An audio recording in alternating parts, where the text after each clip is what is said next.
Ladies and gentlemen, welcome back to the Martin Dreyfus Show, and welcome back to the continued coverage of the Russia-Ukraine crisis.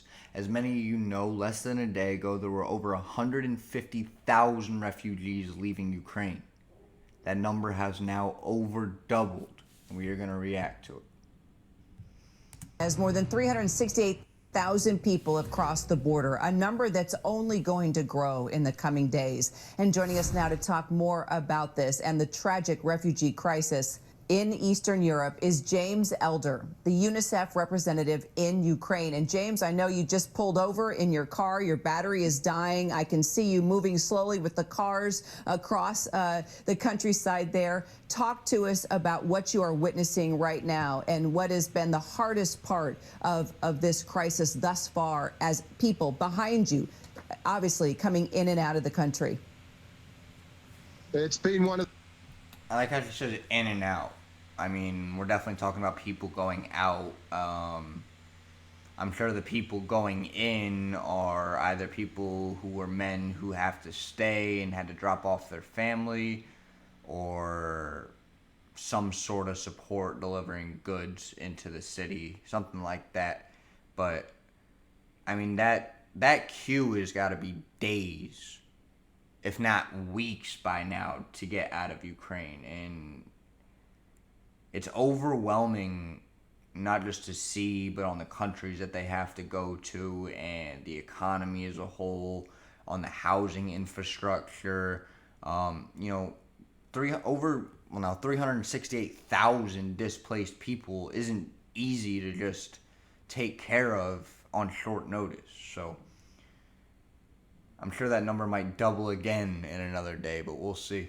One of the saddest days I can recall, to be honest, just watching thousands and thousands of people farewell one another. I was at the train station at 7 o'clock this morning, and then at the border later today, fathers farewelling daughters, husbands and wives, professionals, everyday people who have lives and jobs to go to tomorrow as physiotherapists or teachers.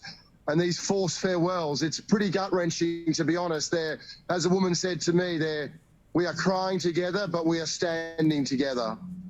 So, James, we're talking about an estimated 7.5 million children at risk in Ukraine right now. Do you have the resources to even attend to this, and what's being done? I mean, the most heartbreaking photos are the ones of these families leaving each other. The most heartbreaking sentiment is what that lady just outlined. Over 7.5 million children are at risk of dying. And it's not zero at this point. We know Russia's unloaded on kindergartens.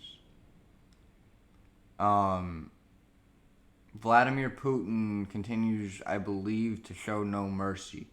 And I don't believe that's becoming propaganda as much as just straight fact. And where do you need the most help? UNICEF has been really active in the east of the country, where a conflict has raged for quite a few years now. But of course, as you know, as your viewers know well, this is now a nationwide problem. We've got boys and girls and mums who need support across the country, and we're doing everything we can on that front. That can be a lot of psychological support. I can't overstate the amount of stress I saw in mums and children today, or it can be emergency education support. But no, there's no way the resources are here in Ukraine or in bordering Romania or Poland. There just aren't. And that's where, organizations like UNICEF need the support of your viewers. In the same way that the children here need the air raid sirens to stop so they can get out of their bunkers and go back to bed, and they need the missiles to stop so they can go back to school. But UNICEF's humanitarian, so we can only influence what we can influence. And right now, that's at least getting that humanitarian support, making sure we have access, and then getting that support from the generosity of people who can lend a hand to those who, right now in Ukraine, are facing a crisis that just is none of their making. It is, just to reiterate, the most heartbreaking thing in the world to know that children are in bunkers that can't sleep. I mean, to imagine being 5, 6, even 10, 11, 15, or 16. I'm only 21. I can barely imagine being this age. But to be at a state in your life where you lack so much control and understanding, and all you hear are the explosions of missiles as, the sirens rain on all night long. Those kids are crying and screaming, and they don't stop. Babies. This will permanently, psychologically damage them for the rest of their lives. I mean, my own members of my own family, survivors of the Holocaust, especially for whatever reason, females have extremely bad hereditary depression, bipolar, anxiety.